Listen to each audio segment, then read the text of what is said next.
Hello, everyone. This is Professor Hamamoto. It is October 5th, year 2021, 3 p.m. Pacific Standard Time. It's so great to be with you here today, the first Tuesday of the month, right? Is it? No, well, early enough.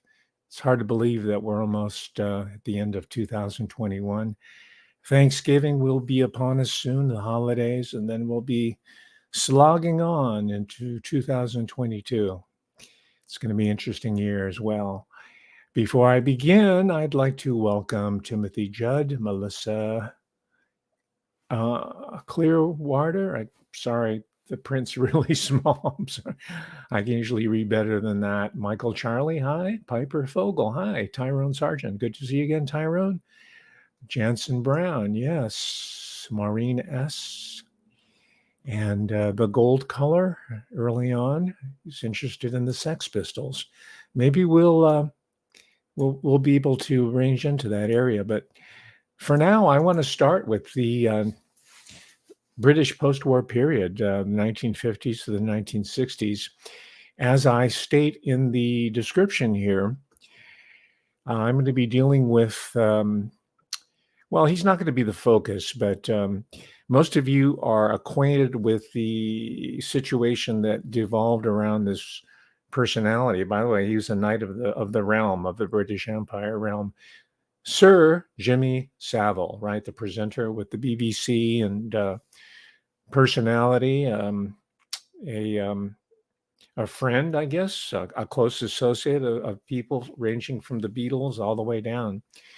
But we're going to look at the Savile phenomenon more than Jimmy Savile himself, because that information is out there and you can look it up yourself. I don't like to really waste anybody's time by reviewing material that other people have gone through. My contribution, I like to think, is more original than that, because I'm trying to contextualize what Jimmy Savile represents. And I want to figure out what he represents in terms of the cultural history of the modern times, right? Post-war America, that is, from 1945 to present, post-war. And my argument here is this culture, first underground and now above ground, of homosexuality has been integral to the ringing in of the New World Order. And this is not a common condemnation of homosexuality per se, but I'm saying it was used just like race today is being used in a similar fashion, and in a similar way that gender, male, female, and transgender, have been used as a cover of bringing in larger transformations, political shifts in the political economic system. So that sounds a little bit abstract right now. So what I like to do is get down into the particulars, and you'll be hearing a lot of that. Some people's particulars are other people's trivia. I really don't make the distinction. And I was really looking forward to this talk today because I've been reading about pop music since I was a kid, beginning with the fan magazines. I didn't read Tiger Beat, and I wasn't interested in David Cassidy, but I'd read, in the jazz world, Downbeat, later on musician, player, and listener, and Premier Guitar. Recently, I ended my subscription there. They were seemed to going in more of a politically correct globalist direction. Of course, I've always mentioned the Globalist Today publication, Rolling Stone. But in the old days, it was a really excellent index into this transformation that I'm going to be talking about today. So I'm interested in the larger context, and I came across a book. I'm glad I picked it up. Thank you, patrons, for providing me the resources. This is kind of pricey, but it's well worth it. But I'm going to be looking at this post-war cultural history, this pop music history. And when I say pop music, I'm not talking about, other parts of the world. Japan has an incredible pop music scene. South Korea does, India, other parts of the world. I'm talking about primarily Anglo-American pop music, all right? And it's seen through the lens of an excellent book. I shouldn't say I was surprised, because that means I have had low expectations, but I was really gratified, let's put it that way, to find that This author, Darryl W. Bullock, had done such a great job with this somewhat sensational title, The Velvet Mafia, subtitled The Gay Men Who Ran the Swinging Sixties. That's more like it. And don't take offense at the title Velvet Mafia. Darryl Bullock is a I won't say, I don't know if he's a proponent, but he embraces his gayness, his gay politics, and he embraces the contributions that these gentlemen and a few women made to the cultural history of Anglo-American society and culture and economy. It's a business. Remember, they call it show business. Let's not forget that as we get wrapped up in personalities. It's really about money and power, political power. And it's filtered through the sexuality, through the gender, through class, social class system. It all comes together in a really fascinating way. And the author Bullock has done a magnificent job. I tip my hat to him. And this is a new book that is published in 2020. By the way, the publisher is Omnibus Press. I believe it's a British firm. And he himself is an Englishman, I believe. He's British. And that's important because he understands, he's the lived experience of this world, right? Sometimes when you read British authors on American jazz or rhythm, I was reading for something on the Blue Note Records, for example, a great book, but it's written by a British jazz critic, and he just doesn't have a feel for American culture and society. He might have visited here a lot, but the deal is that it's got to be in your mother's milk, I think, if you really want to get really deep in the cultural history. And this is in his mother's, so to speak. This is a figure of speech, right? He's lived I don't know how old he is. I think he's a little bit younger, so he might not have lived through this period of time as I did. I was a child, but and of course, as a child, I'm looking at this whole phenomenon. I'm not understanding that this is gay informed or homo. The term hadn't even been invented yet. Homosexuality was just kind of whispered, which is part of the main theme of this book here. But at a certain moment in time, it did cross the barrier between something secret and shameful and illegal, importantly, and punishable by law. It might have ruined your career, whatever it might be. And that's why a lot of criminal elements were involved in the gay subculture, because they could broker, organized crime could broker their social network, right? Whether it's clubs, fashion, transactions, whatever, right? And we're going to get into some of the specifics. For example, just so your eyes don't glaze over at the outset, people like Brian Epstein, everybody who knows anything about the Beatles, even slightly, will know that Brian Epstein was their manager, their primary manager. And you know that the Liverpudlians, right, John, Paul, George, and Ringo were shocked that, at least publicly, it seemed so in public that they were shocked that he died. But indeed, all of them knew his underground life. He was into rough sex, they call it rough trade, and all the Beatles knew that. Of course, they had to pretend that it was incredibly.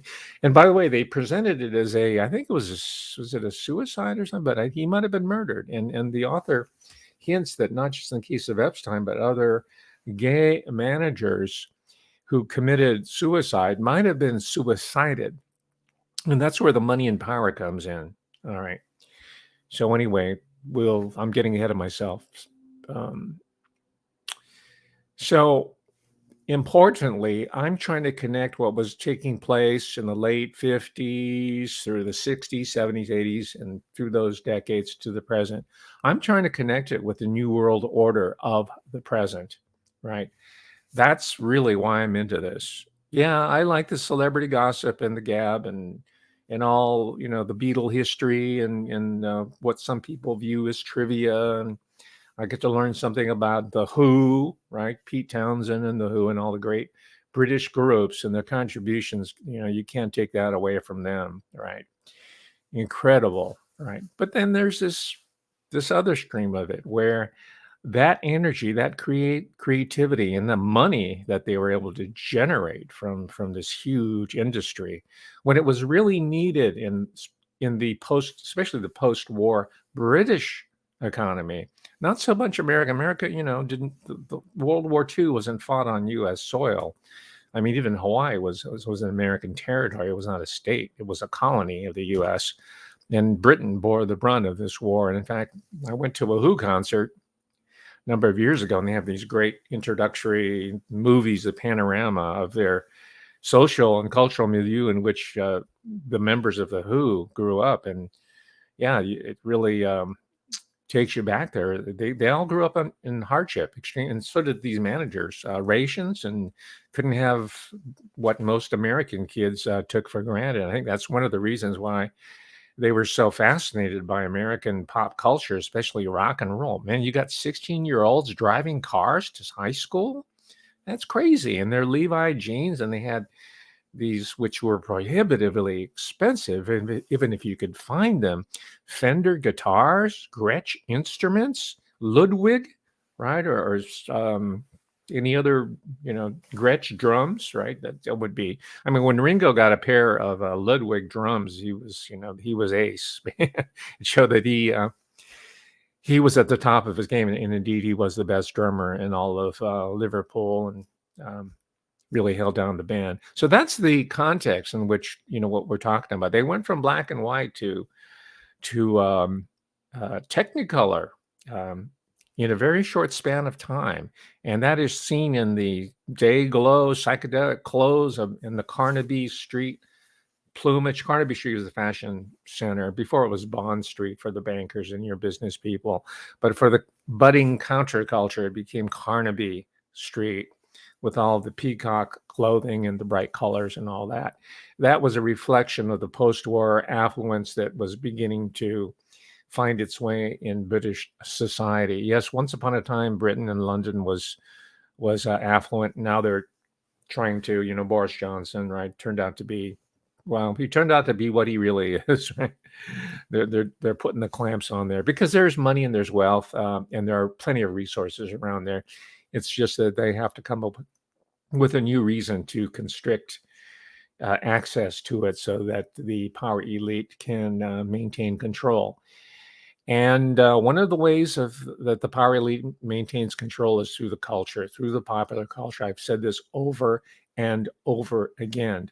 So you had coming to the fore a lot of hustlers who were tapping into the vitality of this post-war generation. Some of them had been born during wartime, or at least in the immediate aftermath of World War II.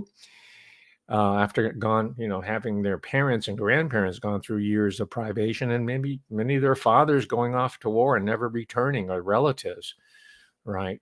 And so the popular culture, especially this music, was used by the government in order to bring the British society culture and the economy back into a certain sense of normalcy, right? It's not just about the mop tops and Herman's Hermits and all the different groups that Billy J. Kramer and the Dakotas and all, everybody else that followed. It wasn't just all about that. Oh, can't forget Jerry and the Pacemakers, right? Who are also, ferry across the Mersey. It's not just about that. It's about just like in the same way in the US, it's about a revitalization of a society that's been severely damaged and needs to reconstruct itself culturally as well as through the economy, but only up to a point. Only up to a point. It reaches a certain head room or a ceiling, let's say, brought to these hustlers, gangsters, many of them, outsiders, right? A lot of these, they were not only gay, most of the managers were Jewish, right? They're outsiders to the mainstream system. And the author talks about that. So they might be excluded from the primary economy, Wall Street or whatever it is, or corporate America, the boardroom. Now, we're talking about the 50s. We're talking about the 60s. This changed like a lot has changed for the better as well as for the worst over the past few decades or several decades. So I'm going to try to connect all this through the lens of what they call the Velvet, or Darryl Bullock refers to as the Velvet Mafia. And velvet, of course, is associated with gaydom, I guess, velvet, silk, and, real men aren't supposed to be into velvet. We're supposed to be into denim and, homespun or just plain cotton, plain clothing, right?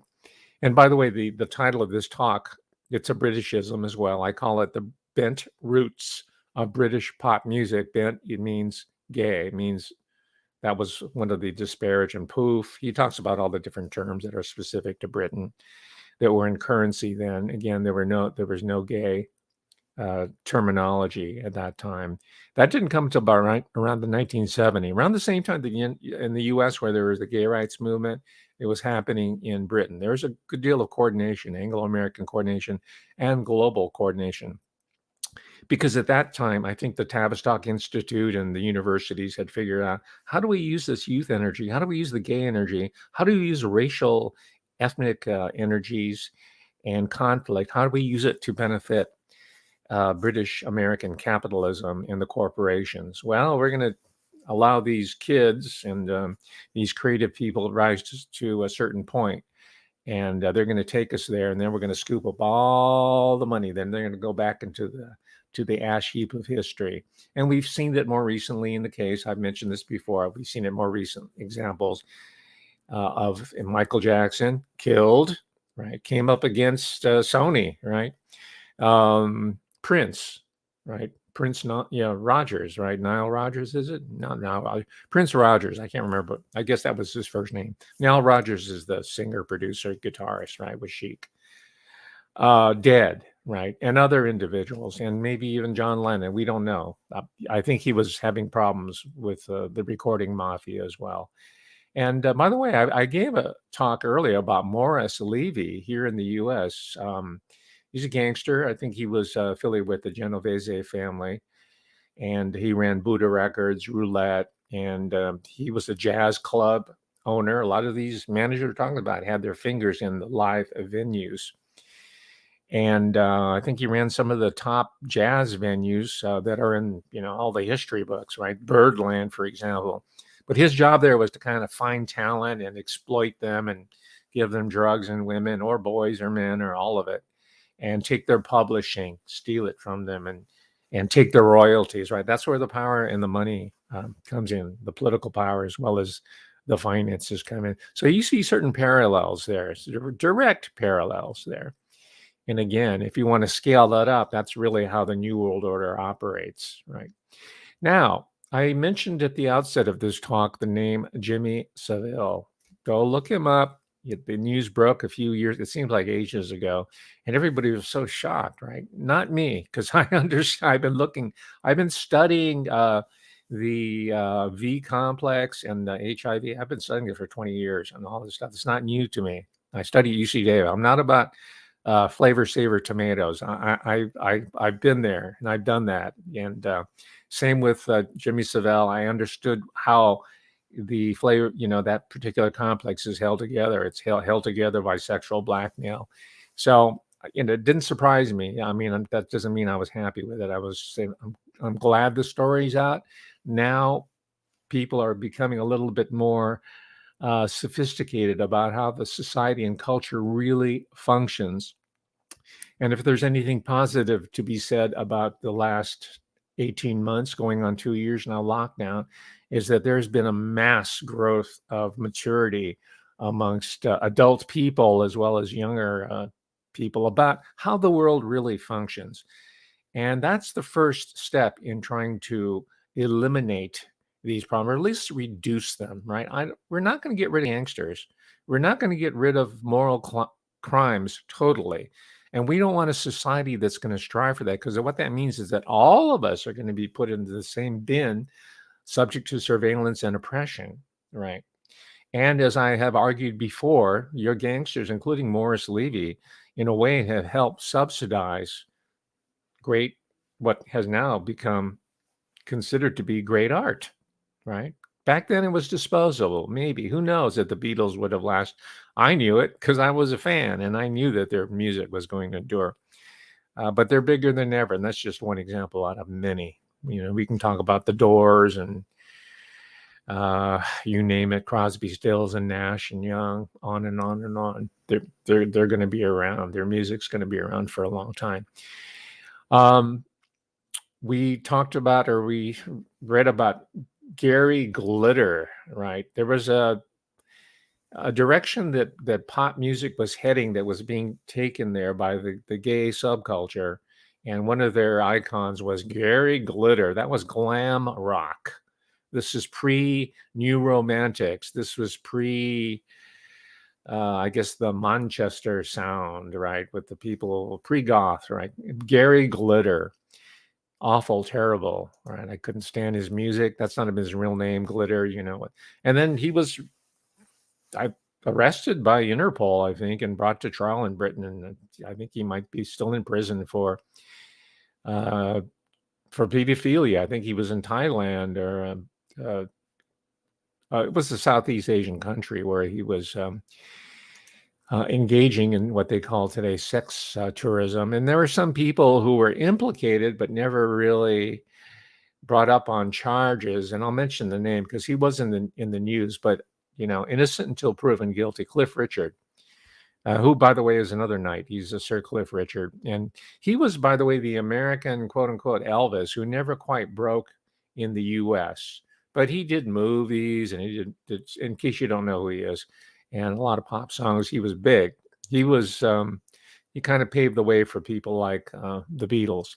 And then we have in 2014 the filing of the Rochdale report by the supposedly independent investigative committee, which talked about the Greater Manchester sex grooming ring that had been going on for a number of years. All this was coming out around the same time, pre-COVID-19, and it was seriously questioning the legitimacy of the British government. Because as it turns out, it seems that they might have, the highest reaches of the British government were probably involved in certain members, prime members of parliament had been involved. This is not just me saying this. It's been written about, documented, and established. So again, maybe one of the reasons why we're going through the Great Lockdown, because a similar process was taking place here in the U.S. All these revelations about sexual misconduct, to put it lightly. We're talking about widespread trafficking and sex abuse, and of course the Me Too movement is part of that. But it was all happening at around the same time. And by then, in this case of the Rochdale, I might be mispronouncing, it's Greater Manchester area, the suburb, let's call it. But they couldn't really address it directly. At least that was their excuse. Again, this is how they used race and ethnicity as protective cover. They said, well, most of the people involved were British Pakistanis who were grooming white British girls. So one of the excuses they, well, we can't really investigate because we'll be accused of racism, right? And of course, in the meantime, these girls and some, when I say girl, I mean minors, right? Not non-adults, as well as younger adult girls, were being exploited, or worse, right? That is turning up dead in certain cases. So this is where the Velvet Mafia fails, by the way. He doesn't, well, that's really not the scope. He's dealing with mostly the 60s and 70s, but he doesn't cover that. And that's my contribution. I see this all of a piece, this cultural history and these recent revelations about widespread structural sex abuse and trafficking in the Anglo-American power structure. I see it as a part of this. And I see the Velvet Mafia and what's happening today as being continuous, that there's a continuity between what was going on back then and the current times. Okay, let's take a step back in time to the next section that I wanted to address, and that's the Beatles, right? The Beatles. And before that, they were the Silver Beatles, and before that, they were the Quarrymen when they were at their school, and there was a name before that I can't remember, but they were part of the scene in Liverpool, right? And Brian Epstein had gone down to London for a while.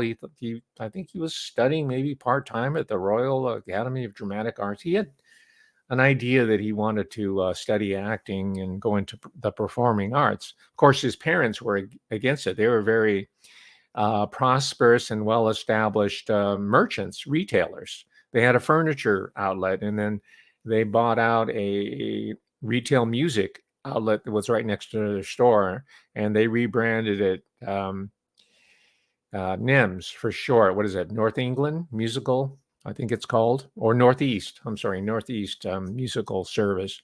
Records primarily, and Brian Epstein had a flair for that, and so as part of the family, he took care of it. But he was also involved in this Velvet Mafia lifestyle, as I mentioned before. He had a predilection for rough sex. He would meet men at working man's bars or dockside and proposition them. All of it illegal, by the way. And he'd been extorted, and his family were rich, so they had an attorney who was able to, or a barrister, who was able to cover it up and to pay off the right people. And so the name really, because back then, if it had made the newspapers, the Epstein family would have been not just humiliated, but they would have been guilt by association of their with their son Brian Epstein. So he was already part of that subculture, a vital, vibrant subculture in Liverpool/London before he even approached the Beatles. And he saw them as embodying the type of sexuality that he idealized, but he also saw that as a business opportunity. Now, before there was a Brian Epstein, there was a fellow named Larry Parnes, a few years older than Brian Epstein. He was the Brian Epstein before there was a Brian Epstein. And he was down in London, and he was the king of the pop music circle. He would be the one who found a cute little teenager boy and molded him or put him up there, paying off the proper people and providing them whatever extras, right, in order to publicize his stable of male talent. He had a few girls here, but mostly they were cute boys. Pops, people like, Cliff Richard. I don't know if he was with Larry Parnes, but I'm just using the Cliff Richard name so that you have an idea of the type he liked, the cutie guys, right?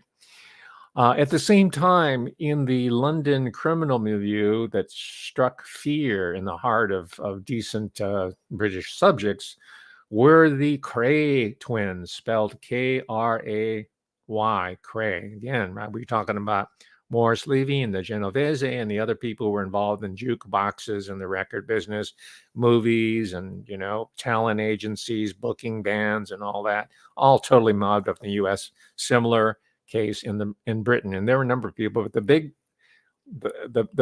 biggest two names were the Cray twins, Reggie and what's the other guy's name? I can't remember.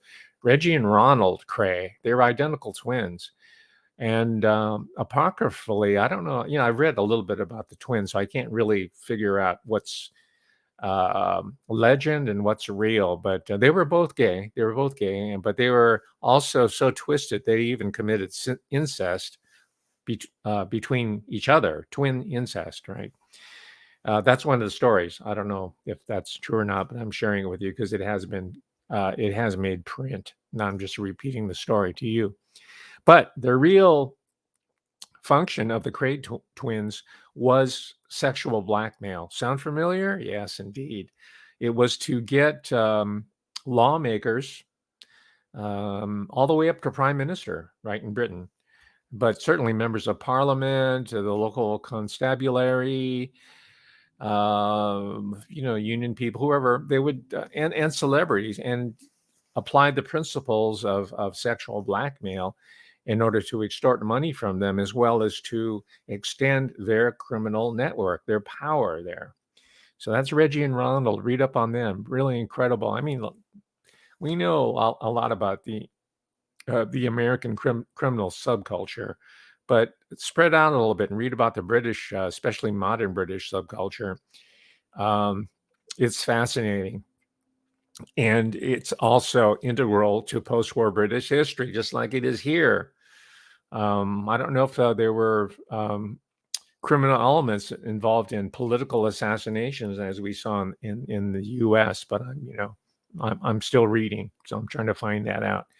Now, another name that's less well known to Americans in general, except for those who follow pop music.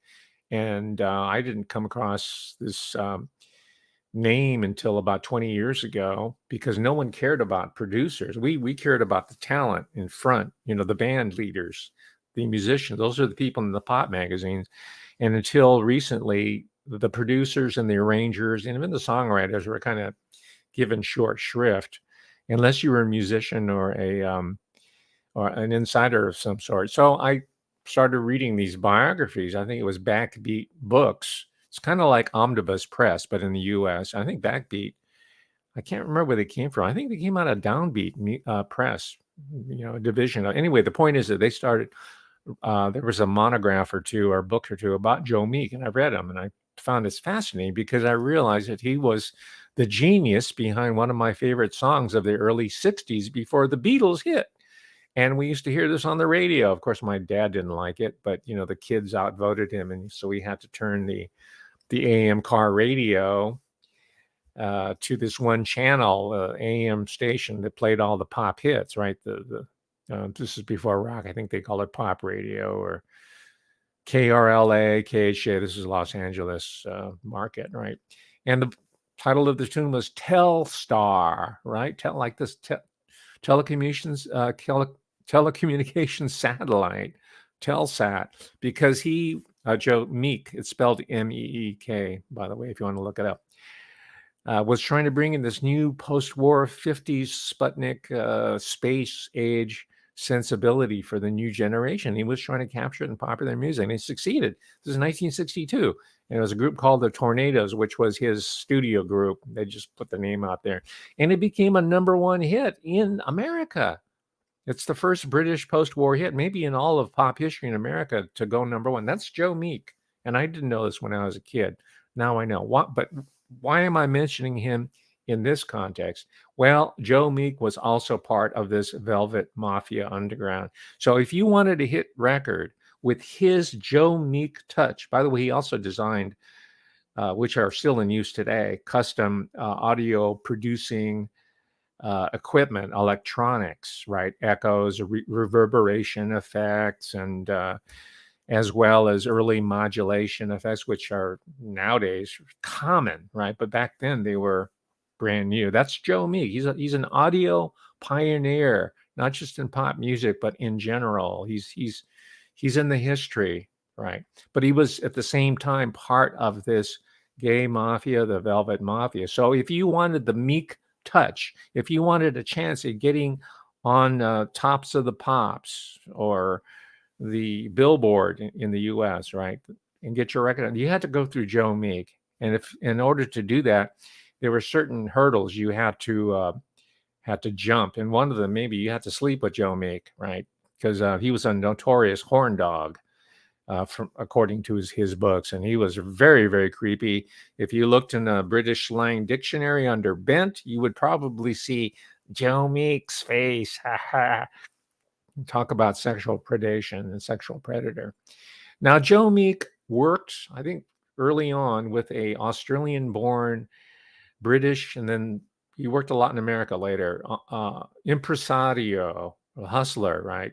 I don't know if he had any criminal connections, but I just assume that they all did at some level, right? Whether it's on Wall Street or City of London, or, street level gangsters like the Cray brothers, who had connections all the way to the very top of British society, including the royals, by the way. But Robert Stigwood, who also became knighted, before his death, I think he died, I don't know, 2016, something like that. By his death, he was known as Sir Robert Stigwood, to you and me, we commoners, we peasants, we scumbags. But this is Robert Stigwood. He was early on involved with Joe Meek in production, working with him. Stigwood, should I say, was also part of the Velvet Mafia? Okay, I think you figured it out already, that I don't even have to belabor the point. But Stigwood brought gay culture into mainstream America and Britain and helped to normalize it, right? Great, fine, and dandy. I'm all for it. But as you know now, that was the whole gay rights movement and all the cultural productions that Sir Robert Stigwood, now he wasn't a sir then, but Robert Stigwood brought to the fore and put on the stage, whether it's in the West End of London or on Broadway, right, in the U.S. and other stages throughout the world. But Broadway and the West End are the two major ones in the English speaking world. But he was bringing gay culture there, but that was a stalking horse. That was an entree to what later became the transhumanist and post-humanist movement. And that, by the way, is one of the chief connections that I'm trying to draw between what was going on there with the Velvet Mafia and how that movement was weaponized and brought to the post-human future that we're now being exposed to and announced by people like Klaus Schwab. Right. Robert Stigwood. Some of you may be old enough to remember the musical Hair, right, on Broadway, 1968. And then later made into a movie, Hair, right? I didn't see the musical, my parents couldn't afford to take me to New York and sit in Broadway theater, but I did see the musical and I heard the soundtrack and remember being in summer school, I think in high school, and people would be singing the lyrics as they would play some of the songs on the radio. Hair, the eponymous theme song or the title song here was made by the Cowsills of all, a wholesome American family band, the Cowsills, right? So we heard that a lot of that in the pot, but we didn't know it was a gay thing. We had no idea. At least I didn't. Same with the Village People. I was so out of it. I didn't realize the whole Village People was sort of a gay joke on middle America. Well, so was Hair. Right. And O Calcutta, which came out the following year, 1969, that premiered in the West End, and that had a long run. And the reviews were mixed. And I think it was a review, by the way. It was a series of, it's kind of like Saturday Night Live, different skits and whatnot, and music.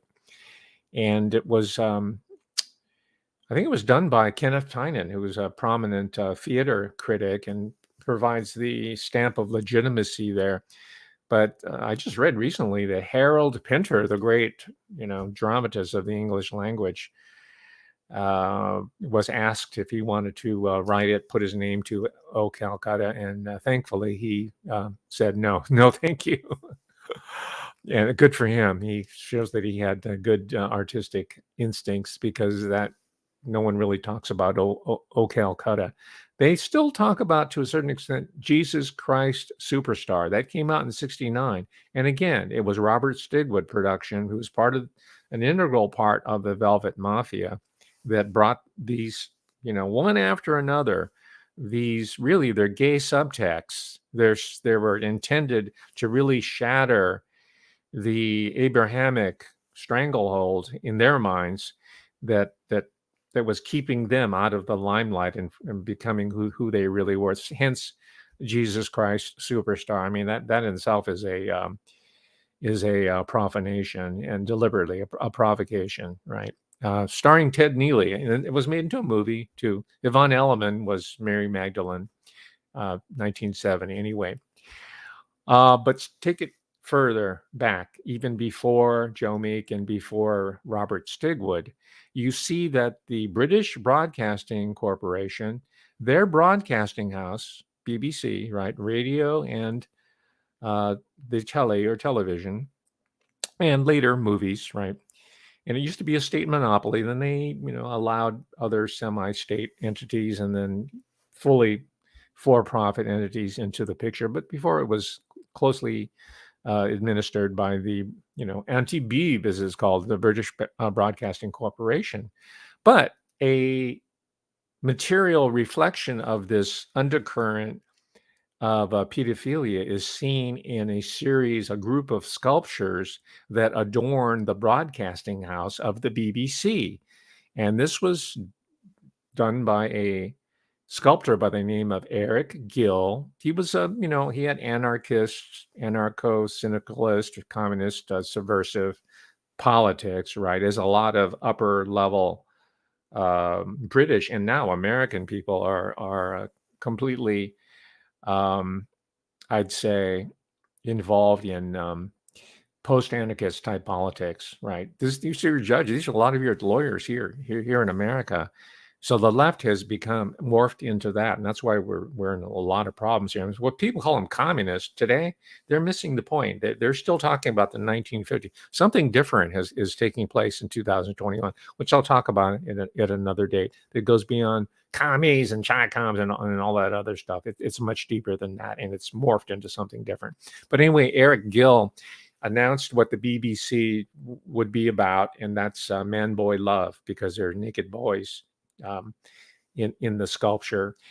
And we know that Eric Gill, through his own secret journals, which were published, and also biographers of him and his particular set, as they're called, Eric Gill, the sculptor, was revealed to have had incestuous relationship with his own daughters, okay, and boys. He was polysexual. He's pansexual, right? This is the true anarchism that was being announced in the interwar period, that we are now, as late as the early part of the 21st century, we are now reaping the bitter harvest of all this twisted, bent type of thought behavior. And, I will say evil. I'll go that far. And some of it's more innocent, participants in there, innocent. I don't know how innocent. That'll be, up to others to determine, right? So, but just to show you, giving an example of how pervasive this type of transformation takes place, I learned that not only did Gill do the sculptures, which are obvious, you can see the naked boy, and you can see these older men kind of tempting him with the flesh, right? It's a grooming type situation. But you see in a more subtle form that Gill was also a designer of typefaces. In fact, he has one named after himself, Gill Sans, I guess sans serif. And his typography is used in the London railway system. All those signs with a straight sans serif, that's designed by Gill. So all the transportation nodes, and I don't know if it's cross country or just London only, but you're seeing the energies, you're feeling the energetics of someone who's devoted to incest and pedophilia. And wants to see it generalized in society, thinking that's going to take us to the next level of human civilization. That's the sculptor Eric Gill. So if you're using Gill Sans, you might want to change it if you're using these other typefaces done by Eric Gill, because there's energetics, there's magic in the design there. And by the way, his typeface is also used by Penguin Books, right? No wonder I always felt creeped out by just holding these books. It's printed there. It's used in British Railways and also the BBC uses Gill Sans, that type script, in many of its on-screen television graphics. So the legacy of Eric Gill lives on, and the evil energetics are still being exposed. But through Professor Hamamoto's cultural forensics, you are being alerted of it, and you can shift out of that, and therefore make strides in moving towards a healthful, fully, what I believe, and most of humanity believes, as a a healthy society. Okay. I'm running out of time here, so let me move on to another aspect of this culture that we're talking about. And it also brings in an insight that many of you have heard, that was rendered by one of the great independent minds around currently, contemporary, and he's being silenced relentlessly. And that's David Icke. I've spoken of him more than once here. And you might remember the anecdote that he used to tell about Edward Heath, the former prime minister of Britain, and the fact that he had this satanic mien or face or affect that most people apparently didn't pick up. And I don't know where he got his information, but this is his observation, Ike's observation about Edward Heath. And by the way, Edward Heath is name checked on a Beatles tune, right? Taxman, right? At the outro, I think it was written by George Harrison, talking about, Mr. Heath. They name check all the prime ministers of that time in the swinging 60s London. And Ed Heath is in there. But there was a book that I came across. His name's Michael Taraga. The title of the book is called Meat Rack Boy.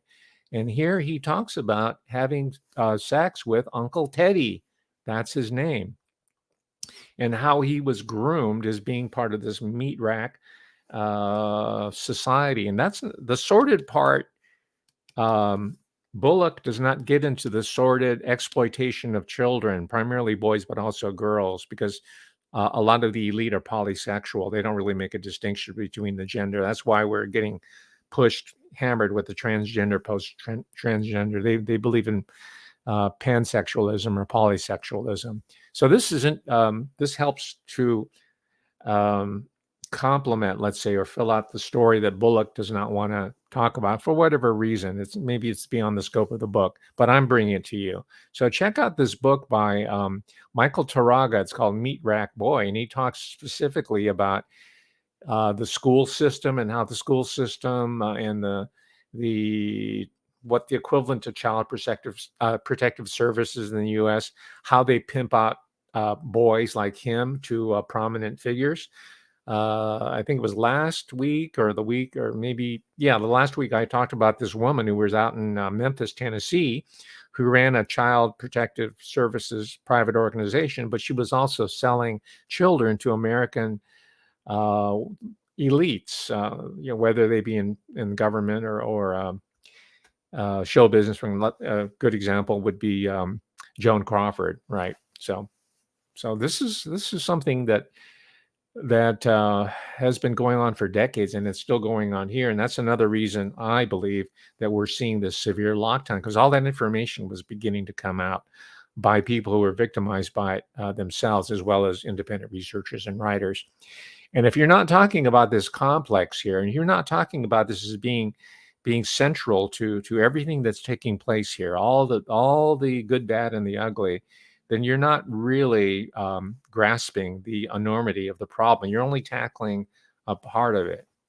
You're not pulling it up by the roots. You're just pulling a leaf off here and saying that this leaf is the tree. This leaf is the totality. No, and I'm not saying I have the total understanding of it, but this is key. This is crucial.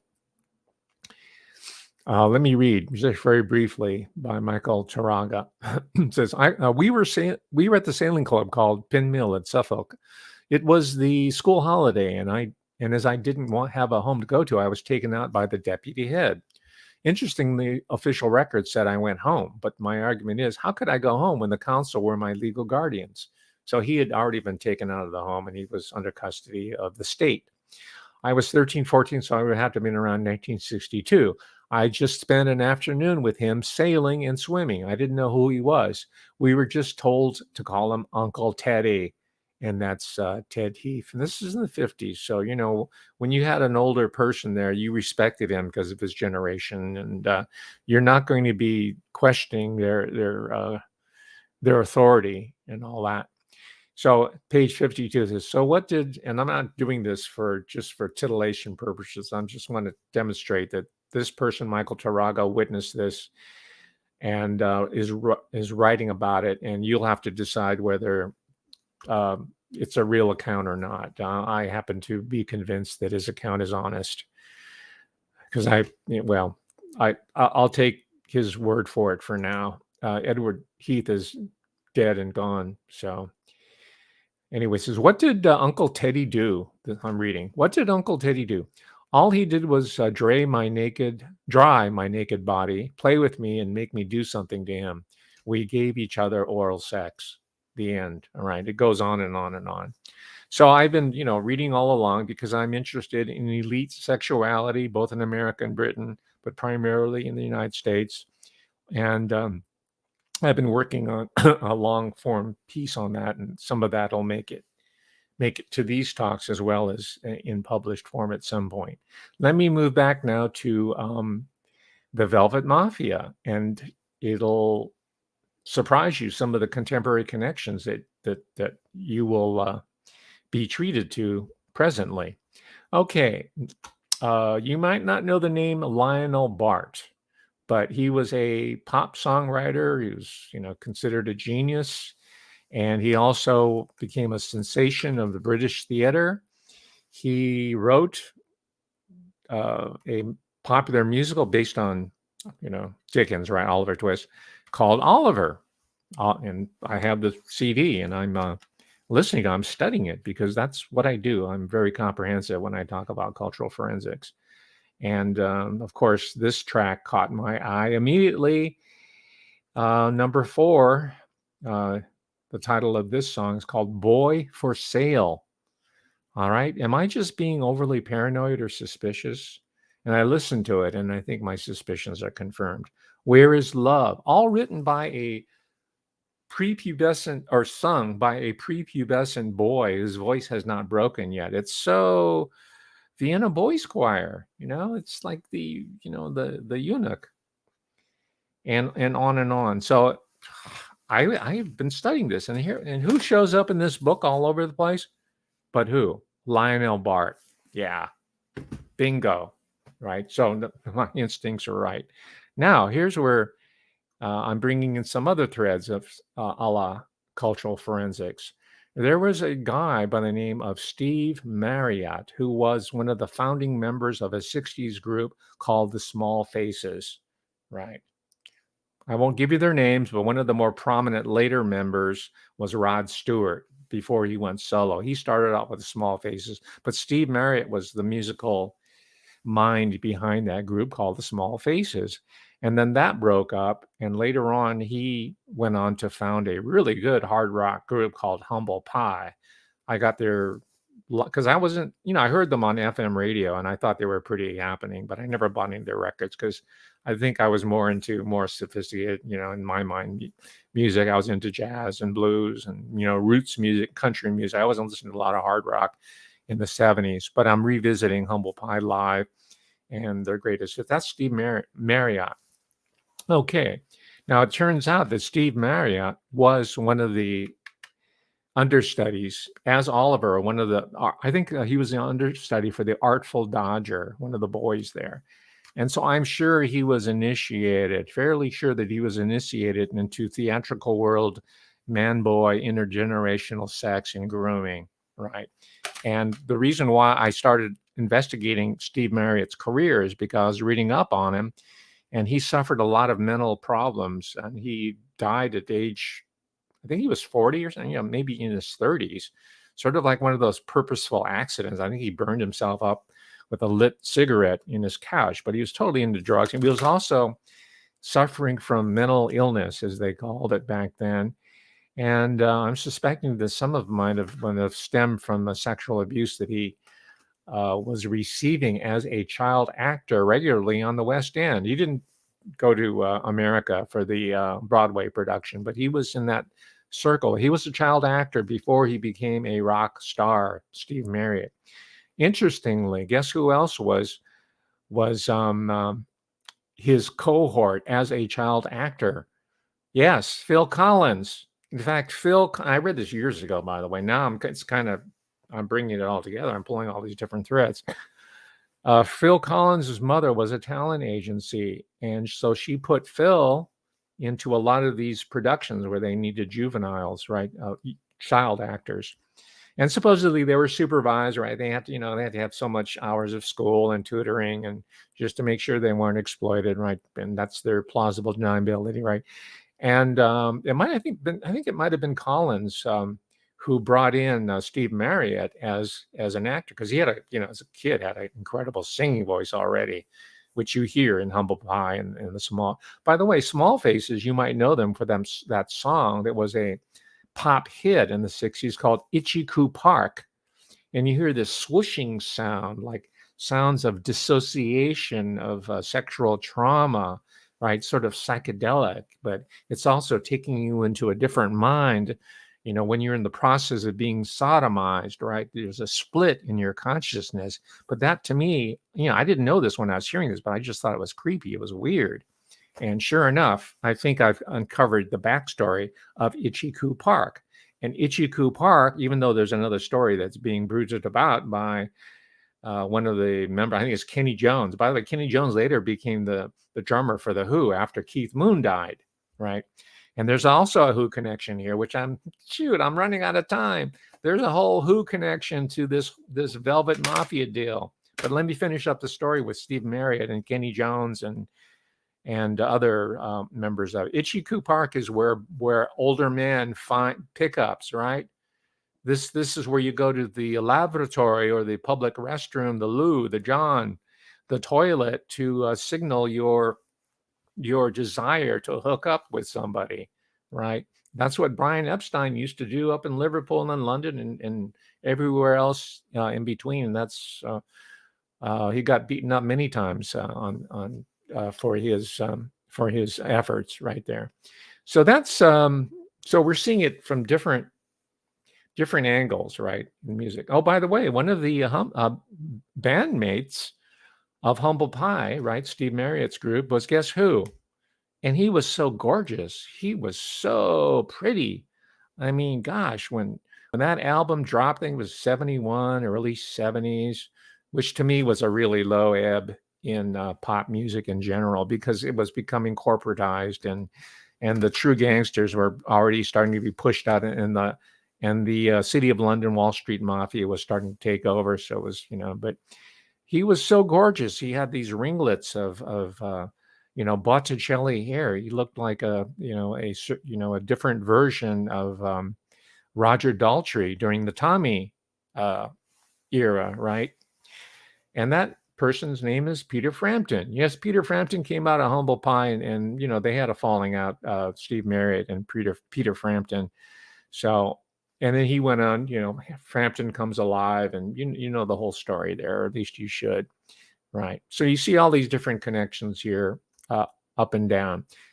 Before I end this talk, and I might allude to it on Thursday if you will indulge me, I have to mention, since I don't want to tease you just alone here, that the Who were involved in that Chris Lambert and Chris Stamp were two toffs, upper middle class or better, part of sons of the British establishment. Kit Lambert's father was a prominent composer. He was also bisexual and had these open relationships because if you're upper class, the moral rules don't apply to you, right?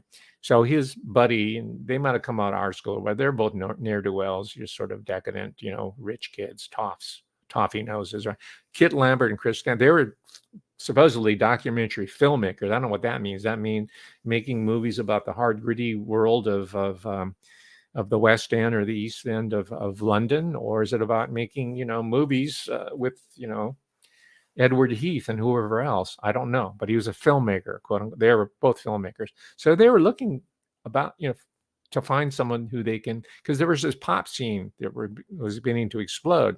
So they're looking for a group that they could film as a documentary filmmaker, as filmmakers who are trying to make their mark. And who did they find but guess who? The group called The High Numbers. And those of you who are onto your popular culture informatics know that The High Numbers was the name before The Who became The Who. And who was the leader? Pete Townsend. Yes, right. The man famous for his windmill, the guy who wrote the rock opera Tommy, which is about what? It's about a traumatized youth who went deaf, dumb, and blind because he was fiddled about with his wicked Uncle Ernie, right? And he followed it up with quadrophenia, which would be a quadraphonic schizoid child abuse society held together by the internet, which he also had conceived. He claims he invented the internet, but he conceptualized it. And that's quadrophenia. Because as it turns out, Pete Townsend himself had been fiddled about by a female sex abuser. He doesn't name her, but she was a close relative. I suspect it was an aunt of his. And but instead he said it's, wicked Uncle Ernie because, women didn't do that kind of stuff back then or now. Ha, ha, ha. So he did that. And then later on, as you might remember or not, Pete Townsend was rounded out for accessing on his computer child pornography.